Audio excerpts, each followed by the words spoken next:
The Senate Judiciary Committee pulled back its subpoena of former Trump campaign chair Paul Manafort to testify on the Russia probe. Manafort spoke yesterday with congressional investigators. He also began producing documents for the Senate Judiciary Committee. The House Intelligence Committee interviewed President Trump's son-in-law and White House advisor, that's Jared Kushner. That meeting on his ties to Russian officials and businessmen lasted almost 3 hours. Republican Congressman Trey Gowdy is a member of the House Intelligence Committee that heard yesterday from Jared Kushner. He also became chairman of the House Oversight and Government Reform Committee last month. He's with us from the Capitol. Good morning, Congressman.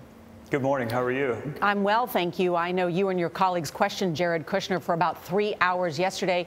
Did you learn anything different from his 11-page statement? No, we did ask him to extrapolate. For instance, there's one quote where he says, "I didn't collude and I'm not aware of anyone with the campaign." I went ahead and asked him, are you aware of anyone not with the campaign who colluded, coordinated, conspired, confederated with Russia? He was unequivocal in his answer, which was no to all of the questions on both sides, both the Democrat and Republican side. Did you find him truthful?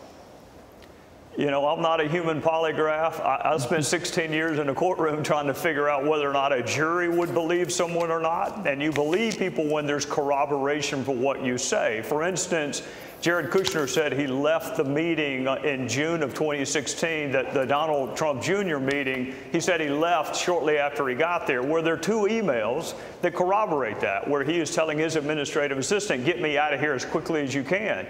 The most telling email to me was the one the day after the election, where he had to ask someone what's the name of the Russian ambassador because he couldn't remember.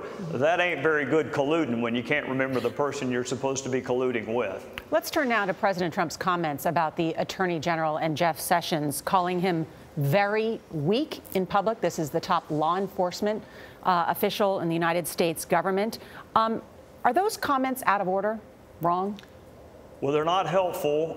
I think that you ought to praise in public and critique in private, and you shouldn't make personnel decisions, particularly at the cabinet level, via Twitter. It's a really hard job. The Attorney General doesn't work for the president. He works for a blindfolded woman holding a set of scales. It's a really important job that means a lot to me. I understand the president's frustration. Attorney General Sessions should have been more forthcoming with the meetings he had with Russians during the confirmation process. But this is best discussed privately between 2 grown-ups, and if he's lost confidence in him, then Attorney General Sessions can take the appropriate steps. But doing this publicly, I don't think helps our justice system. You were saying that the Attorney General should have recused himself, aren't you? Absolutely. Okay. He didn't have any choice but to recuse himself. Now, he also should have told everyone about all the meetings he had with Russian diplomats or ambassadors. We shouldn't have to wait on the New York Times to tell us. He should tell us. So the president is saying that if, in fact, the Attorney General that I'm planning to nominate had told me that he was going to do exactly what everybody thinks he should have done, he would not have nominated him to be his Attorney General, which is very strange, isn't it, on the face? I don't think so. If I were interviewing people for the AG job, I would want to know, is there any reason you can't do the job? Are there any cases that you would need to recuse yourself from? I mean, let's don't kid ourselves. Jeff Sessions is not the only person in America qualified to be the Attorney General.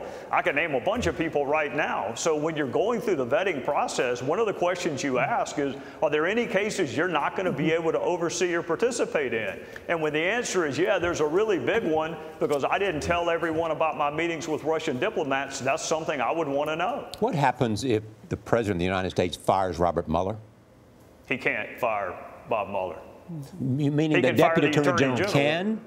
Or the only person who can fire a special counsel is the Attorney General, who is recused, which means it's the Deputy Attorney General, Rod Rosenstein. So there are a lot of moving parts for the president to be able to fire Bob Mueller. The president has indicated in an interview with the New York Times that he is considering this, that he has consulted with advisors, that if Jeff Sessions resigns or is fired while the Congress is on recess, someone can be put into that role of Attorney General and won't have to be confirmed by the U.S. Senate. Does that worry you?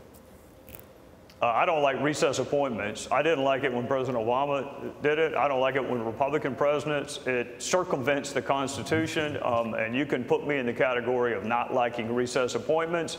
I don't think the president's going to do that. And it would be a tough rest of his first term if he began to go the recess appointment route. Congressman, this is a yes/no question. Should Robert Mueller be fired? No. That's an easy. I could give you a two-word answer, but it's family television, so I won't do it. Okay. Does the first word begin with an H? With an H. Yeah, but don't tell my wife I said that. All right, Congressman Gowdy, rocking the new stubble look. Is that a new look for you these days? Very nice. Well, thank you. You're the first person to say that, and there are a million that have said otherwise, so thank you. Well, Gayle likes to comment she's a woman of great taste. Gayle will always comment on lawmakers' appearance. Yes, yes. You look good, Congressman. Thank you very much for joining us today. Really appreciate it. Thank you all. Thank you all. I like it.